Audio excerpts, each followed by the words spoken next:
Welcome everyone at our YouTube channel Navodayan Point. Today we are going to discuss the very important topic of electrostatic, that is Coulomb's law. What is Coulomb's law?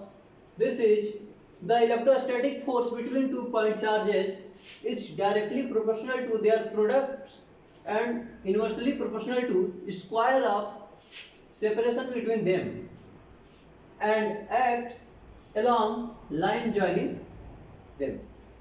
तो इसका क्या मतलब हुआ? Coulomb's law हमारा क्या है?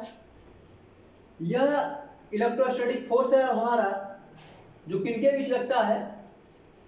ये लगता है 2 पॉइंट चार्जेस के बीच में। मतलब जो हमारे चार्ज होंगे वो कैसे होने चाहिए? पॉइंट चार्ज होने चाहिए, और यह डायरेक्टली प्रोपोर्शनल होता है उनके प्रोडक्ट के।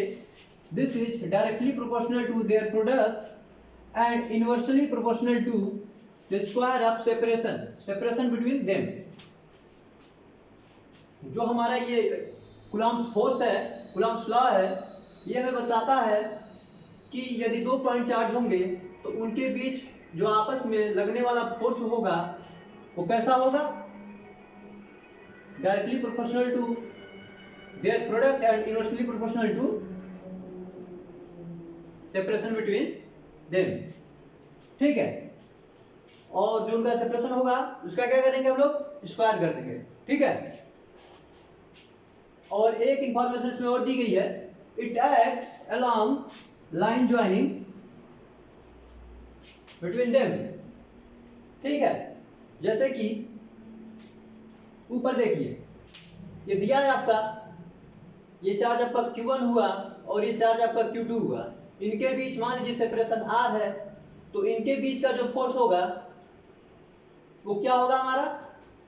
यह K Q1 Q2 by R square. ये K क्या हमारा है? K this is Coulomb's constant. ठीक है, और ये जो यहां पर हमने फोर्स लिखा है ये केवल मैग्नीट्यूड लिखा है। ठीक है, डायरेक्शन के बारे में अभी हम बताते हैं, डायरेक्शन कैसे हम फाइंड करेंगे। यहां पे एक लाइन लिखा है क्या? It acts along line joining them. मतलब ये पॉइंट चार्ज और ये पॉइंट चार्ज इन दोनों को आपस में ज्वाइन करेंगे, तो जो लाइन इन दोनों को लाइन ज्वाइनिंग दो जो लाइन होगा हमारा, उसी के अराउंड क्या होगा? फोर्स लगेगा। ठीक है, तो फोर्स आपका इधर भी लग सकता है, इधर भी लग सकता है, तो हमको यही देखना होगा कि फोर्स किधर लगेगा। ठीक है, इसको हम लोग अभी देखेंगे। तो इसमें ये जो इक्वेशन है, ठीक है, यही है आपका कूलॉम्स लॉ। ठीक, तो इसमें क्या है, किसका क्या मतलब है हम देख लेते हैं। तो Q1 Q2 और R तो आप समझ गए। ठीक है, Q1 और Q2 क्या हमारे पॉइंट चार्जेज हैं जिनके बीच में फोर्स लग रहा है, और R क्या है हमारा? उनके बीच का सेपरेशन है। और K क्या है हमारा? K कूलॉम्स कांस्टेंट है जिसकी वैल्यू कितना होता है? 1/4 बाई एप्सिलॉन, और इसका वैल्यू कितना होता है? 9 × 10⁹। इसकी यूनिट ये है। कैसे निकाल लेंगे हम लोग? सिंपल सा, यहाँ K है, R स्क्वायर इधर करके Q1 Q2 इधर कर देंगे, पता चल जाएगा हमको। ठीक है, और एप्सिलॉन की वैल्यू क्या होती है? 8.85 × 10⁻²। ठीक है, सब SI यूनिट में है। इसको क्या बोलते हैं हम लोग? Permittivity of free space. और एक बात यहाँ पर ध्यान देने योग्य है कि ये जो हमारा K है, ये जो हमारा K है, ये यूनिवर्सल कांस्टेंट नहीं है, ये मीडियम पे डिपेंड करता है। ठीक है, ये जो हमारा K है क्या करता है? मीडियम पे डिपेंड करता है। ये सब बातें आप लोग ध्यान रखिए, इसी से रिलेटेड हम आगे भी क्वेश्चन करेंगे तो समझ में आएगा हमको। ठीक है, तो K हमारा क्या है? ये मीडियम पे डिपेंड करता है, ये नहीं कि हमेशा इसकी वैल्यू यही होगी। ठीक है, ये कब होगा? ये हमेशा वैक्यूम में होगा। ठीक है, फ्री स्पेस में होगा। ये जो हमारा K की वैल्यू ये कब होगी? हमारी वैक्यूम में होगी, एयर में भी ले सकते हैं। ठीक है, ये बात समझ में आई। तो हम लोगों ने देख लिया कि कूलॉम्स लॉ क्या होता है। तो आपको अभी हम पिछले क्लास में बताए थे कि यदि सेम टाइप के चार्ज होते हैं, ठीक है, सेम टाइप के चार्ज होते हैं तो क्या होता है? इनके बीच रिपल्सन होता है। और अपोजिट टाइप के चार्ज होते हैं, मतलब एक पॉजिटिव एक निगेटिव होगा, तो क्या होगा? इनके बीच में अट्रैक्शन होगा।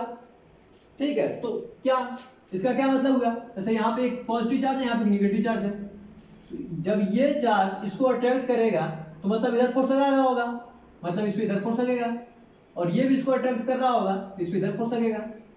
ठीक है, तो डायरेक्शन हम लोग बिना किसी दिक्कत के, बिना किसी परेशानी के फाइंड कर सकते हैं कि फोर्स का डायरेक्शन क्या होगा। कोई दिक्कत है इसमें? डायरेक्शन लोग पता कर लेंगे किस चार्ज पे किधर का फोर्स लग रहा है, ये हम लोग जान पाएंगे। ठीक है, चलिए जैसे अब यहाँ पे मान लीजिए हमारा दो चार्ज होता, ठीक है, दोनों पॉजिटिव है, ये इसको रिपल करेगा, ये रिपल करेगा तो क्या मतलब अपने से दूर इसको करेगा। ठीक है, जब अपने से दूर करेगा तो फोर्स का डायरेक्शन भी जाहिर सी बात इधर ही होगा और इस पे इधर होगा। ठीक, इस तरह निगेटिव रहेगा तब यही बात होगा, और जब एक पॉजिटिव निगेटिव रहेगा तो क्या करेगा, वो आपस में अट्रैक्ट करेगा। तो इससे हम लोग क्या कर सकते हैं, जो फोर्स का डायरेक्शन है उसको पता कर सकते हैं। ठीक है, ये बहुत इंपॉर्टेंट है ये। ठीक है, जब क्वेश्चन करेंगे आगे मल्टीपल चार्जेस का तो ये बहुत यूजफुल होने वाला है। आपको वहां पे जाकर सोचना नहीं है कि किधर फोर्स लगेगा क्या होगा, इससे सिंपल सा आप तुरंत समझ सकते हैं कि फोर्स किधर लगेगा। ठीक है, यदि अपोजिट चार्ज होगा तो आपस में अट्रैक्शन होगा, तो उससे हम लोग डायरेक्शन फाइंड कर सकते हैं, और जब सेम टाइप का चार्ज होगा तो उसमें रिपल्सन होता है, जो रिपल्सन होता है तो उससे भी हम पता कर सकते हैं कि फोर्स किस डायरेक्शन में लगेगा, और यहाँ बताएं भी यहाँ पे। ठीक है, समझ गए? चलिए, तो हम लोगों ने देखा कूलम्ब्स लॉ क्या होता है, और ये मीडियम पे डिपेंड करता है। तो कैसे डिपेंड करता है इसको हम लोग कैपेसिटर वाले चैप्टर में देखेंगे। ठीक है, इसको हम लोग कैपेसिटर वाले चैप्टर में देखेंगे। वैसे वो मीडियम के डाइलेक्ट्रिक कांस्टेंट पे डिपेंड करता है। ठीक है, जैसे किसी मीडियम का यदि, चलिए बता ही देते हैं यहाँ पे आप लोगों को, यदि किसी मीडियम का डाइलेक्ट्रिक कांस्टेंट कुछ है, मान लीजिए किसी भी मीडियम का डाइलेक्ट्रिक कांस्टेंट मान लीजिए आपका, जैसे वाटर का होता है 80। ठीक है, तो इस मीडियम में यदि दो चार्ज रखे होंगे तो जो आपका फोर्स होगा 80 टाइम्स कम हो जाएगा। ठीक है, इसका क्या मतलब हुआ, यदि आप किसी मीडियम में आप चार्ज रखते हैं और उसका डाइलेक्ट्रिक कांस्टेंट कितना होता है, मान लीजिए यहाँ पे कैपिटल के लिखा है हमने, तो यहाँ पे स्मॉल के ले लेते हैं। ठीक है, यदि किसी मीडियम का जो आपका डाइलेक्ट्रिक कांस्टेंट है यदि वो स्मॉल के होता है, जो आपका फोर्स कैसे वेरी करेगा, आपका मान लीजिए इनिशियल जो फोर्स था फ्री स्पेस में वो F था, तो जब आप इस मीडियम में रख देंगे तो जो आपका फोर्स हो जाएगा कितना हो जाएगा, F बाई स्मॉल के। ठीक है, बस ये सिंपल सा बात है। यदि किसी मीडियम में हम लोग अपना पॉइंट चार्ज लेके जाएंगे तो जो फोर्स होगा जितना उसका डाइलेक्ट्रिक कांस्टेंट होगा उतने टाइम रिड्यूस हो जाएगा। ठीक है, ये बात समझ में आ गया होगा? ठीक है, चलिए अब हम लोग आगे बढ़ते हैं और कुछ देखते हैं कूलम्ब्स लॉ की प्रॉपर्टीज क्या होती हैं, ये कब अप्लाई होता है। ठीक है, चलिए तो हम लोग आगे बढ़ते हैं और देखते हैं।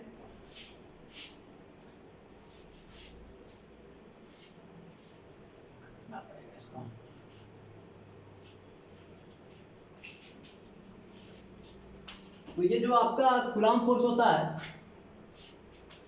ये कूलम्ब फोर्स आपका जो है, ठीक है, यह कंजर्वेटिव इन नेचर होता है। ये क्या कैसा फोर्स है, कंजर्वेटिव फोर्स है। ठीक है, ये सब बातें याद रखनी है, इससे आपके क्वेश्चन लगेंगे।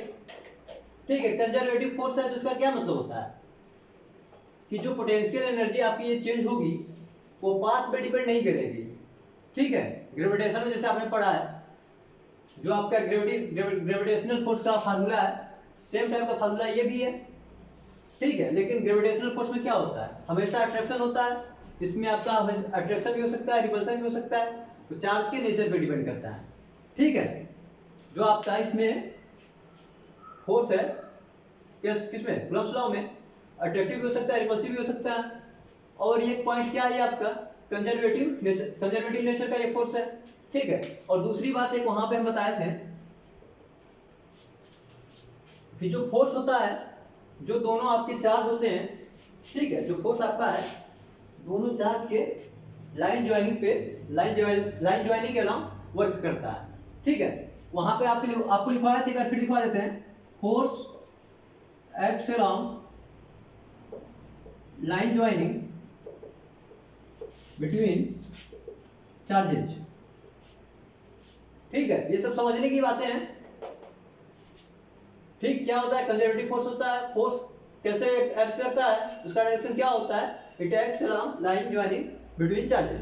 ठीक है, आपका एक चार्ज यहाँ पे है, मान लीजिए एक चार्ज यहाँ पे है, पॉइंट चार्जेस यहाँ पे दोनों है, इन दोनों को आपस में ज्वाइन करेंगे, इसी लाइन के अलोंग करेगा। या तो इस डायरेक्शन में कर सकता है या तो इस डायरेक्शन में कर सकता है। अब ये कैसे करेगा, आप चार्ज का नेचर देख के बता सकते हैं। ठीक है, और आपका अगला पॉइंट है, चलिए एक बार यहाँ पे सब लिख देते हैं। Like charges repel and unlike charges attract करेंगे। ये तो आपको शुरू से पता है, ये तो इसमें तो उतना कुछ बताना है नहीं।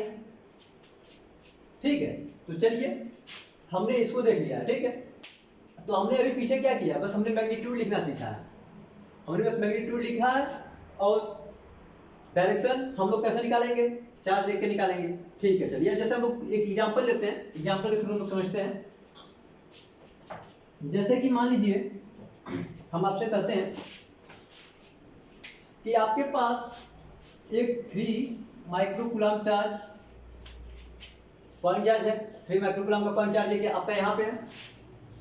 ठीक है, और एक आपका है 6 माइक्रोकूलम का पॉइंट चार्ज यहाँ पे है। ये मान लीजिए पॉजिटिव है, ये निगेटिव है। ठीक, और इनके बीच का सेपरेशन मान लीजिए कितना है, इसको हम ले लेते हैं 3 मीटर। सही है, कोई दिक्कत है? ठीक है, चलिए ये आपका पॉजिटिव चार्ज हुआ, ये आपका कैसा चार्ज हुआ, निगेटिव चार्ज हुआ। ठीक है, अब इनके बीच का सेपरेशन दिया है कितना, 3 मीटर। ठीक, इनके बीच का सेपरेशन कितना दिया है, 3 मीटर दिया है।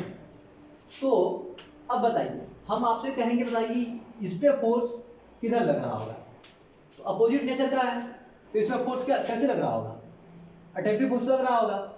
ये इसको जब अपने साइड अट्रैक्ट करेगा तो इसका क्या मतलब है, फोर्स का डायरेक्शन आपका किधर हो जाएगा, इधर हो जाएगा इसके लिए, और इसके लिए इधर हो जाएगा। जब ये इसको अट्रैक्ट करेगा तो इधर जाएगा। ठीक है, बात समझ में आ रहा है?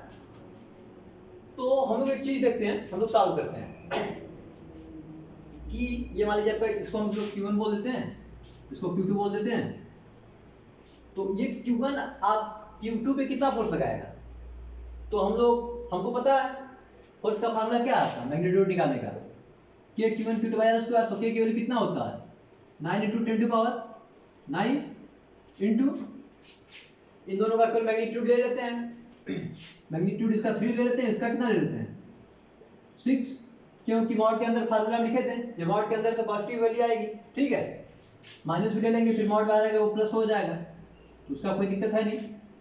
और क्या करेंगे, नीचे इनके बीच का जो सेपरेशन है उसका स्क्वायर, ये कितना हो जाएगा 3 3 जा 9, फोर्स आपका कितना आ जाएगा,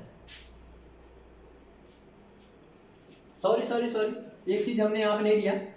ठीक है, ये आपका 3 माइक्रोकूलम है, तो ये कितना हो जाएगा 3 × 10⁻⁻6, और ये कितना हो जाएगा 6 × 10⁻⁻6।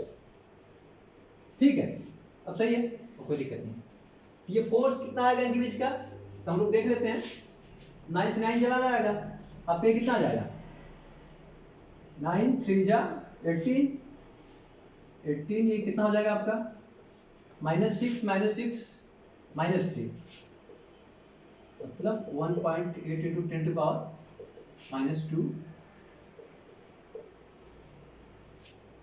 ठीक है, तो जो आपका फोर्स कितना है, फोर्स आपका इतना आ गया। माइक्रोकूलम कितना होता है 10⁻6 होता है, तो आपका फोर्स कितना आया, आ गया इतना। ठीक है, तो देखिए ये फोर्स का मैग्नीट्यूड आया, तो मतलब जो Q1 फोर्स लगा रहा होगा Q2 पे, इधर इस साइड लगा रहा होगा, इस साइड लगा रहा होगा, कितना लगा रहा होगा, इस साइड ये फोर्स लगा रहा होगा कितना, इसको मान लीजिए हम लोग F2 बोल देते हैं, F2 लग रहा है, तो कितना हो गया आपका 1.8 × 10⁻²। और इस पे फोर्स किधर लग रहा होगा, इस पे फोर्स इधर लग रहा होगा, तो ये बना देते हैं, इसको F2 बोल देते हैं, F1। ये कितना हो जाएगा आपका 1.8 × 10⁻² न्यूटन। इस पे भी वही होगा, कैलकुलेशन तो सेम होगा। लेकिन देखिए क्या हो रहा है, जो आपके F1 और F2 का डायरेक्शन है क्या सेम है? सेम नहीं है, अपोजिट है। लेकिन क्या दोनों का मैग्नीट्यूड क्या है? इक्वल है। मैग्नीट्यूड जो दोनों का इक्वल है, आपका जो F1 है ये बराबर कितना है? माइनस F2 के। ये दिख रहा है? F1 का जो डायरेक्शन है, F1 का हम लोग डायरेक्शन लेते हैं, F1 का डायरेक्शन इधर है, F2 का डायरेक्शन इधर है, मतलब इसका डायरेक्शन अपोजिट हुआ इसका, लेकिन मैग्नीट्यूड दोनों का सेम है। ठीक है, तो ये हमारा ये चौथा पॉइंट है। क्या जो अभी हम लोग लिखे थे, प्रॉपर्टी लिख रहे थे कूलम्ब्स लॉ के, तो ये हमारा चौथा पॉइंट है, निकल के आया। क्या निकल के आया? कि जो आपका ये फोर्स है, दो पॉइंट चार्जेस पे आपस में लगेगा, यह एक एक्शन रिएक्शन पेयर है। क्या है? Action reaction pair. ठीक है, जैसे आप इस पे फोर्स निकालिए इसके कारण, तो उतना ही फोर्स इस पे भी आएगा मैग्नीट्यूड वाइज, उस डायरेक्शन अपोजिट रहेगा। तो ये भी एक इंपॉर्टेंट पॉइंट है कूलम्ब्स लॉ के लिए। ठीक है, तो इस क्वेश्चन के माध्यम से हम लोगों ने क्या समझा? थर्ड लॉ जो न्यूटन का हुआ यहाँ पे फॉलो करता है, और हमने उसको सॉल्व करके भी देख लिया। ठीक है, तो चारों पॉइंट अब पता हो गए होंगे। चार पॉइंट क्या क्या बताया? कंजर्वेटिव फोर्स बताया, अट्रैक्टिव आपस में कब होगा फोर्स? जब दोनों अपोजिट टाइप के होंगे, और सेम टाइप के होंगे तो रिपल्सन होगा। ठीक है, और आपका कंजर्वेटिव फोर्स होता है तो पता ही है। और एक क्या पॉइंट था कि जो दोनों फोर्स होते हैं आपस में, जो दोनों आपके चार्ज हैं Q1 Q2, इन दोनों को ज्वाइन करने वाले लाइन के अलॉन्ग वर्क करता है। ठीक है, तो इतना हम लोगों ने सीख लिया। अब हम लोग देखिए इसमें क्या किए, बस मैग्नीट्यूड निकाले हैं, बिना डायरेक्शन को निकाले, बस चार्ज देख के हम लोग समझ गए डायरेक्शन किधर है। ठीक है, तो इस पे हम लोग जितना भी क्वेश्चन है कर सकते हैं बड़े आसानी से। चलिए एक दो क्वेश्चन और करते हैं, देखते हैं कैसे क्वेश्चन किया जाता है। ठीक है, चलिए ये क्वेश्चन हमने ये देखा। अब मान लीजिए क्वेश्चन 2 हम देखते हैं। जैसे मान लीजिए आपसे कहा जाए कि मान लीजिए आपके पास एक कैपिटल Q चार्ज है। ठीक है, आपके पास एक कैपिटल Q चार्ज है, इसको दो पार्ट में डिवाइड कर दिया गया। क्या कर दिया गया? इसको दो पार्ट में डिवाइडेड इन टू पार्ट्स। तो ये आपसे पूछेगा, आपसे क्वेश्चन क्या रहा है, मान लीजिए Q चार्ज है, उसको दो पार्ट में डिवाइड कर दिए। ठीक, तो ये जो दोनों पार्ट हैं वो कितना कितना होना चाहिए कि इन दोनों जो अलग अलग पार्ट हुए हैं उनके बीच लगने वाला फोर्स मैक्सिमम हो। ठीक है, तो आपसे क्वेश्चन क्या पूछा है, ये चार्ज इसको दो पार्ट में डिवाइड कर दिए, तो मान लीजिए यदि जो एक पार्ट है, एक चार्ज Q हुआ, और तो दूसरा कितना हो जाएगा? Q माइनस एक्स हो जाएगा, कंजर्वेशन ऑफ चार्ज। ठीक है, तो टोटल चार्ज तो वही रहेगा। तो अब कह रहा है कि इन दोनों, ये x कितना होना चाहिए कि इन दोनों के बीच में लगने वाला फोर्स, इन दोनों के बीच में लगने वाला फोर्स क्या होगा? आपका क्या होता है? ये मैक्सिमम हो। तो हम मान लेते हैं, मान लीजिए ये x है और ये Q माइनस एक्स है, और इनको r सेपरेशन पे रख दिया गया। ठीक है, ये आपका x हो गया, ये Q माइनस एक्स हो गया, इनको r सेपरेशन पे रख दिया गया। तो अब इनके बीच लगने वाला फोर्स मैक्सिमम हो, तो ये x कितना होना चाहिए? तो हम लोग क्या करते हैं, सिंपल सा फोर्स लिख देते हैं। फोर्स कितना हो गया हमारा? k, Q1 आपका है x, और ये कितना है? Q minus x by r square. R कुछ भी ले लें, आर एक कांस्टेंट है। ठीक है, आर कुछ भी ले लेते हैं हम लोग, ये कितना हो जाएगा? आर स्क्वायर हो जाएगा। तो देखिए, तो x पे डिपेंड कर रहा है, तो आप लोगों ने मैक्सिमम मिनिमम पढ़ा होगा, पढ़ा है कि नहीं मैक्सिमम मिनिमम? ठीक है, चलिए नहीं पढ़ा तो ये आपके परेशानी है, हम कर देते हैं इसको। तो इसको हम लोग क्या करेंगे, ये बराबर हमारा कितना हो जाएगा? ये जो जितना कांस्टेंट इसको बाहर कर देते हैं, उससे कोई मतलब है नहीं उतना। ये भाई आर स्क्वायर, ये Q x minus x square, सही है? ये कितना हो जाएगा? तो इसको हम क्या करते हैं, पढ़ेंगे नहीं, del F by D F by D X कर देंगे। तो कितना हो जाएगा? K R square Q minus two X. ठीक है, तो अब क्या करते हैं उसके बाद, इसको जीरो से इक्वेट करते हैं। जीरो से इक्वेट करेंगे तो कितना आएगा हमारा? q माइनस 2x बराबर 0, तो आपका x कितना आ जाएगा q/2। आपका x कितना आ गया, आपका x आ गया q/2। तो अब इसमें हम लोग क्या करते हैं, चलिए मैथ्स पढ़ते होंगे तो आप इतने पे समझ जाएंगे कि इसी पे मैक्सिमम होगा। नहीं तो आप एक बार और चेक कर लीजिए कि जो हमारे x पे x बराबर q/2 है, इस पे ये मैक्सिमा है कि मिनिमा है। तो उसके लिए हम लोग क्या करते हैं, इसको एक बार और डिफरेंशिएट करते हैं। इसको एक बार और डिफरेंशिएट करेंगे तो कितना आएगा हमारा, इससे कोई मतलब है नहीं, ये कितना हो जाएगा आपका, चलिए इसको लिख देते हैं, ये -2 बच जाएगा। तो ये वैल्यू, ये पॉजिटिव है, ये माइनस में वैल्यू आ गया। ठीक है, तो क्या होता है जब आपका ये सेकंड डिफरेंशिएशन यदि निगेटिव आ जाता है तो उस पॉइंट पे क्या होता है आपका, अब यहाँ पे x की वैल्यू q/2 रखेंगे तो कहीं तो यहाँ वेरिएबल बचा नहीं, मतलब ये हमेशा निगेटिव रहेगा। इसका मतलब यही मैक्सिमा है आपका, इसी वैल्यू पे आपका मैक्सिमा होगा। ठीक है, तो ये आपका क्या हो गया, यही आंसर हो गया। ठीक, तो क्या हुआ आपका, आप समझ गए ये। तो यदि इसको मतलब आप उसको कैसे डिवाइड करेंगे, q/2 एंड q/2 पे, तब ये फोर्स आपका जाके मैक्सिमम आएगा। ठीक है, चलिए इसका क्वेश्चन और करते रहिएगा। कोई दिक्कत होगा तो कमेंट बॉक्स में क्वेश्चन अपना भेज दीजिएगा, या व्हाट्सएप नंबर भी हमारा रहता है चैनल पे, तो आप हमें व्हाट्सएप कर देंगे क्वेश्चन, तो हम आपके लिए एक वीडियो बना देंगे अलग से, जो भी आपका डाउट होगा। तो एक चीज और हम लोग देख लेते हैं, तो कुछ अच्छे क्वेश्चन करते हैं। ठीक है, वो क्या है आपका सुपरपोजिशन प्रिंसिपल। उम्मीद करते हैं क्वेश्चन समझ में आया होगा। ठीक है, बेसिक क्वेश्चन है ना, कुछ इसमें खास है नहीं। अब एक चीज हम लोग सीखने जा रहे हैं, superposition principle, principal of superposition, principal of superposition. Superposition क्या है हमारा, इसको हम लोग समझते हैं। ठीक है, तो जैसे अभी हमने पढ़ा, कूलॉम्स लॉ क्या है, दो पॉइंट चार्ज के बीच में फोर्स निकालने का तरीका है। ठीक है, एक मैथमेटिकल इक्वेशन है जिससे हम लोग फोर्स का मैग्नीट्यूड निकालते हैं। तो उसमें कितने चार्ज थे, दो चार्ज थे। अब जैसे मान लीजिए दो से ज्यादा चार्ज होंगे तब हम क्या करेंगे, जैसे आपसे कह दिया जाए कि मान लीजिए आपके पास कोई स्क्वायर है। ठीक है, यहाँ पे आपके पास क्यू चार्ज है, यहाँ माइनस क्यू चार्ज है, और आपसे बोले स्क्वायर है, साइड मान लीजिए इसका, कि इन सभी चार्जेस के कारण इस चार्ज पे सभी पॉइंट चार्ज है, तो इस पे फोर्स बताइए कितना होगा। तो ये कैसे करेंगे, हमें तो सिर्फ दो चार्ज के बीच फोर्स निकालने का तरीका पता चला अभी तक।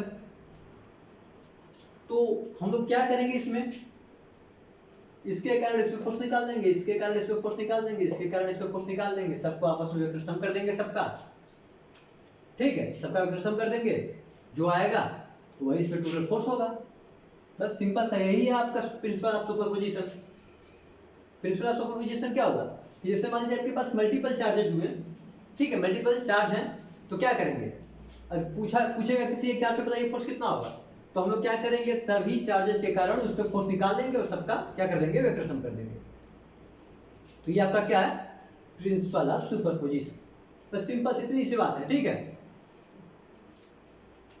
तो क्या, जैसे अब इस पे फोर्स निकालना है, तो इसमें कुछ हमको नया नहीं सीखना है, बस ये जान लेना है कि मल्टीपल चार्ज होगा तो हम लोग क्या करेंगे, सिंपल सा फोर्स निकाल देंगे सबके कारण जिसपे पूछेगा, और वो हमारा सही होगा, उसमें कोई गलती नहीं है। यही है आपका प्रिंसिपल ऑफ सुपरपोजिशन।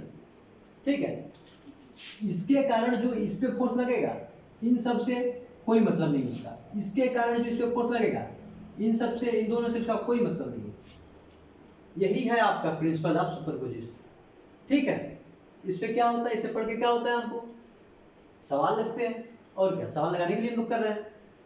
ठीक, तो ये जो तरीके हम लोग पढ़ रहे हैं, ये principle of superposition and Coulomb's law, इन सबसे देखिए आपसे बहुत सारे सवाल पूछे जाते हैं, हर एग्जाम में सवाल पूछे जाते हैं आपका, चाहे बोर्ड हो, मेंस हो, नीट हो, कुछ भी हो, सब में क्वेश्चन पूछा जाता है। और उसके क्वेश्चन बहुत प्यारे प्यारे होते हैं, बहुत अच्छे होते हैं, सिंपल भी होते हैं, बहुत सिंपल होते हैं, इससे सब कर लेते हैं, सब कर लेते हैं।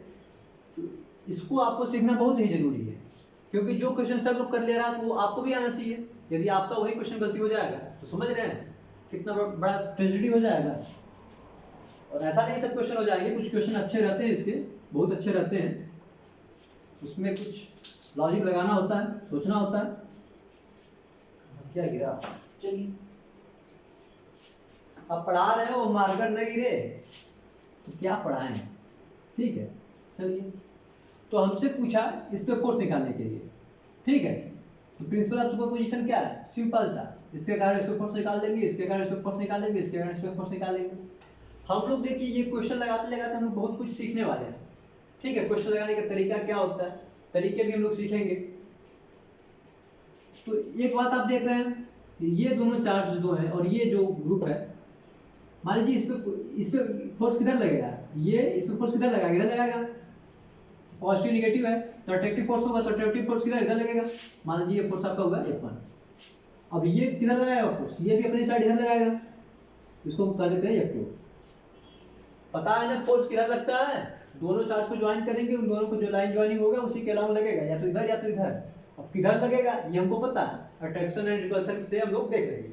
अब ये दोनों चार्ज हैं, अब इनके बीच फोर्स कैसे लगेगा, इनके बीच, तो इन दोनों को हम क्या करेंगे, ज्वाइन कर देंगे, और फोर्स इसी लाइन के अलावा लगेगा, या तो इधर लगेगा या तो इधर लगेगा इस पे। लेकिन क्या चार्ज अपोजिट है, तो फोर्स किधर लगेगा हमारा, इधर लगेगा। इसको मान लीजिए हम लोग बोल देते हैं F3। तो एक चीज देख पा रहे होंगे, अच्छा F1 हम लिखते हैं, F1 का मैग्नीट्यूड लिखते हैं, डायरेक्शन सबका हमको पता हो गया।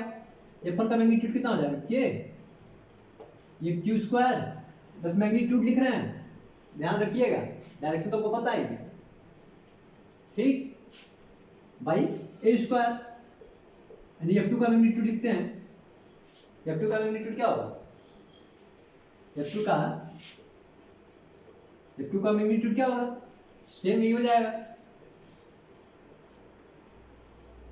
ये क्या है, ये इसका साइड लिए, ये साइड लेंथ है स्क्वायर का। तो आप देख पा रहे हैं F1 एंड F2 का मैग्नीट्यूड सेम है, मतलब F1 बराबर F2 का मैग्नीट्यूड सेम है, डायरेक्शन नहीं।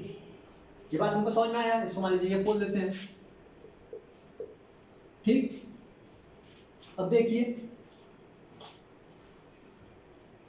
ये फोर्स कितना होगा हमारा, F3 कितना होगा, F3 हमारा हो जाएगा कि मैग्नीट्यूड लिख रहे हैं, ये बात ध्यान रखिएगा, डायरेक्शन को पता है, वेक्टर सम करना हमको आता है 12th में, 11th में नहीं, ठीक है।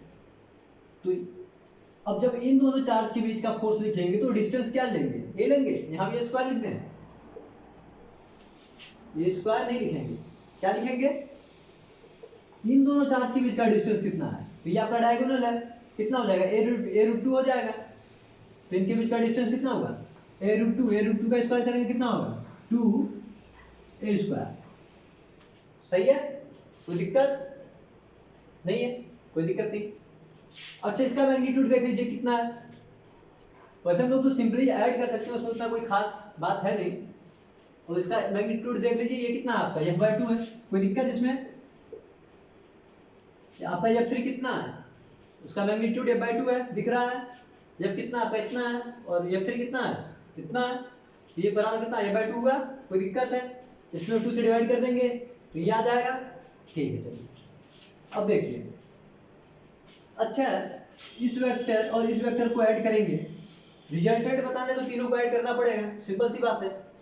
यदि इसको और इसको ऐड करेंगे तो किधर आएगा, ये दोनों का डायरेक्शन किधर आएगा, दोनों के बीच में आपस में एंगल कितना है, 90 डिग्री है, 90 डिग्री है, ठीक है। आपको पता भी होगा, 11th क्लास में आपने पढ़ा होगा कि यदि दो इक्वल वेक्टर्स होते हैं, यदि दो इक्वल वेक्टर होते हैं, ठीक है, उनका इक्वल वेक्टर मतलब मैग्नीट्यूड उन दोनों का सेम हो, तो क्या होता है, जो नेट फोर्स, जो नेट रिजल्टेंट आता है, जो नेट फोर्स या आपका रिजल्टेंट वेक्टर जो आता है, इन दोनों के बीच बिल्कुल बीचों बीच आता है, एंगल बाई सेक्टर पे आता है, ठीक है। ये पता होगा, पता है, तो इसको यहाँ पे अप्लाई करेंगे, ये इसका मैग्नीट्यूड सेम है, मतलब क्या होगा, जो आपका इन दोनों का सम आएगा इसी के लॉन्ग आएगा, आएगा कि नहीं आएगा, बताइए, आएगा। इन दोनों को ऐड कर दिए मतलब देख लीजिए, आप देख लीजिए, ये आपका होगा, ठीक है। इन दोनों को ऐड करेंगे, इन दोनों को ऐड करेंगे, किधर आएगा, इधर आएगा। इसको ऐड करेंगे, इधर आएगा। इसमें कोई दिक्कत नहीं है। और क्या F3 भी इसी के अलावा लग रहा है, F3 भी तो इसी के अलावा लग रहा है, मतलब ये हो जाएगा। सही है। इसका मतलब क्या होगा कि जो इन दोनों का रिजल्टेंट होगा, F1 F2 का रिजल्टेंट जो इधर आ रहा है प्लस F3 जो इधर, इन दोनों को सब कर देंगे तो आपका इधर का आ जाएगा मैग्नीट्यूड। ठीक है, तो F1 एंड F2 का मैग्नीट्यूड क्या होगा, magnitude of F1 plus F2 का मैग्नीट्यूड क्या होगा। वेक्टर सम का फार्मूला लगा देंगे, क्या होता है F1 स्क्वायर को F माने, F लिख देते हैं इसको, तो ये F स्क्वायर हो जाएगा, ये भी F स्क्वायर हो जाएगा, प्लस 2 टाइम्स F1 F2 का 90 है तो ये 0 हो जाएगा, तो कितना हो जाएगा बताइए, F√2। ठीक, मतलब ये जो हमारा F1 एंड F2 को हम लोग ऐड करेंगे, F1 F2 को ऐड करेंगे तो उसका मैग्नीट्यूड कितना आएगा, F√2 आया। ठीक है, और उसी डायरेक्शन में एक फोर्स पहले से ही है कि क्या है, F/2 है, तो इधर टोटल फोर्स कितना आ गया, इधर टोटल फोर्स आपका कितना आ गया, F/2 प्लस F√2 आया। कोई दिक्कत है इसमें, इसमें कोई दिक्कत है, कोई दिक्कत इसमें नहीं है ना।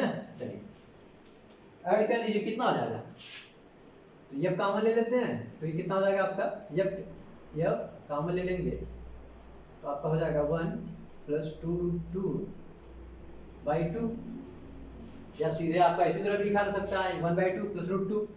जबकि वैल्यू कितनी है, F1 या F2 का मैग्नीट्यूड कितना ये है, कितना हो जाएगा ये आपका आंसर, के Q²/A² 1/2 प्लस √2 लिख दीजिए, या इसको लिख दीजिए, कोई भी लिख दीजिए, कोई दिक्कत नहीं है। तो इस पे जो नेट फोर्स आपका आएगा कितना आएगा, इस पे नेट फोर्स आपका आया के Q²/A² 1/2 प्लस √2, इसको √2 भी लिखता है ऑप्शन, या आप सॉल्व करते हैं तो कैसे भी लिख दीजिए, नहीं तो ऑप्शन में इस तरह लिखा रहता है और इस तरह लिखा रहेगा यदि ऑप्शनल क्वेश्चन हुआ तो। ठीक है, तो इस पे हम लोग क्या कर दिए, नेट फोर्स निकाल दिए। ठीक है, और डायरेक्शन क्या होगा, डायरेक्शन को दिख ही रहा है, इसको हम लिख, कितना है 45 डिग्री होगा, सिंपल सी बात है, ये 45 ही होगा। इसको हम लिख सकते हैं, कैसे लिख सकते हैं, आप चाहे तो लिख देंगे F1 से 45 बना रहा है, F2 से 45 बना रहा है, डायगोनल को अलग बना रहा है। ठीक है, तो चलिए ये हम उम्मीद करते हैं आपको समझ में आया हो अच्छे से, और जो भी चार्ट दिए हैं उन पे भी फोर्स निकाल के आप ट्राई करिएगा, देखिए कितना क्या आता है आंसर। ठीक है, तो अगले क्वेश्चन, अगले लेक्चर में, ठीक है, तो अगले लेक्चर में हम कुछ और क्वेश्चन करेंगे, सीखेंगे superposition principle and Coulomb's law को कैसे अप्लाई किया जाता है, कैसे अच्छे अच्छे क्वेश्चन किए जाते हैं, क्या पूछा जाता है एग्जाम में। ठीक है, चलिए, तो यदि ये वीडियो आपको अच्छा लगा है तो हमारे चैनल को सब्सक्राइब करिए, लाइक कमेंट एंड शेयर कर दीजिएगा। ठीक है, धन्यवाद।